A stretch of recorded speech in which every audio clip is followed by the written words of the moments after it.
Welcome to English Education Channel Pro L. Now we would like to talk about simple present, or we can say it with present simple.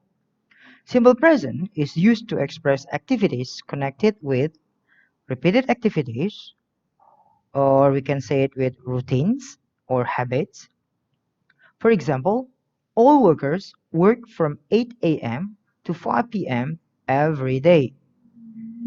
Mr. Smith always goes to his office by public transportation. Second is for permanent situations. It means that the situation that cannot be changed. For example, Mr. Anderson has 6 brothers and 2 sisters. The company sells its products to many countries. This tense also indicates general truth. For example, the sun rises from the east and sets to the west. Some countries have different time from one another. As you can see this, for general truth itself, no one deny about the statement. And it also indicates schedules. For example, the play starts at 7 o'clock tonight. The movie plays at 8 o'clock tomorrow night. There are 2 patterns of simple presence. First, for non-verbs. As you can see, this is the patterns for the non-verbs.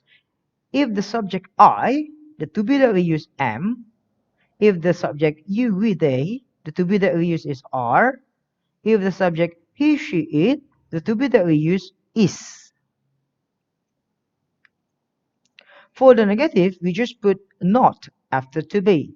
It becomes am not, are not, or we can say it with aren't, is not, or we can say it with isn't. For interrogative, we just place to be at the beginning of the sentences. So it's become am I, are you, are we, are they, is he, is she, is it. For example, the shops are closed on Sunday. Miss Linda is very beautiful. Beautiful is not a verb, so that's why we use to be. Because the subject is Miss Linda, and Miss Linda is only one person, we consider it as she, so the to be that we use is. So it's become Miss Linda is very beautiful. For the second patterns is verbs. If the subject I, you, we, they, we just use verb 1, or we can say infinitive plus object.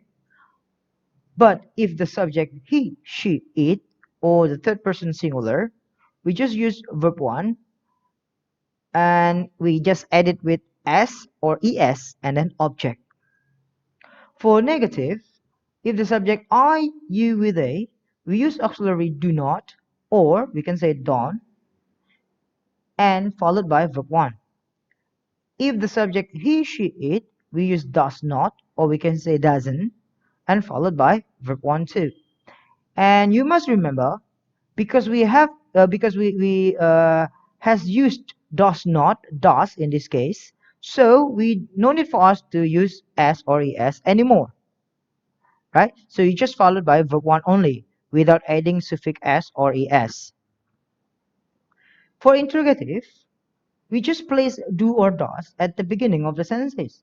So for example, do I, you, we, they, followed by verb 1, or does he, she, it, followed by verb 1.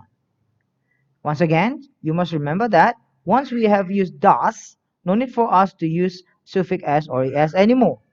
It's different if in positive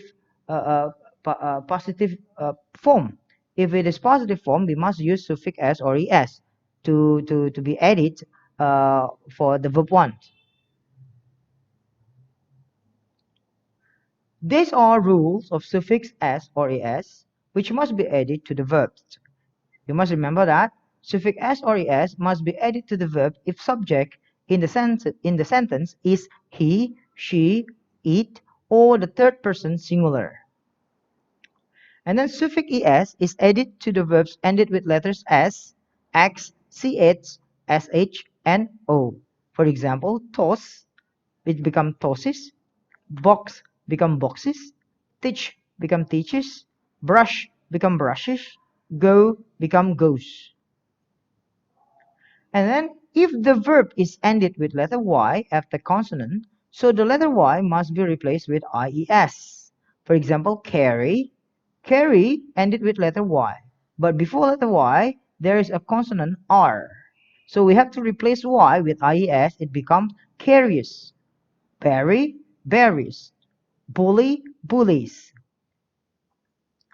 If the verb is ended with letter Y after vowel, so the verb must be added with suffix S. For example, like buy, as you can see, buy ended with the letter Y, but before Y there's a vowel letters U, so we just add suffix S. So it becomes buys. Say becomes says, pay becomes pays. For the note, here is the way how to pronounce suffix S or ES correctly. You can read it yourself right here. Now we have adverbs of time. There are common adverbs of time which are used to express present simple. For example, we have always, usually, regularly, every morning, every night, every evening, every afternoon, often, sometimes, occasionally, from time to time, twice a week, rarely, seldom, once a month, hardly ever, never, and many others. For the note, always, usually, regularly, rarely, seldom, often, occasionally, hardly ever, never are usually placed between subject and verb. For example, they always walk to school. He regularly practices boxing. Some people never tell the truth. That's all explanations about simple presence or present simple. If you have any question, just comment down below. Thanks for watching.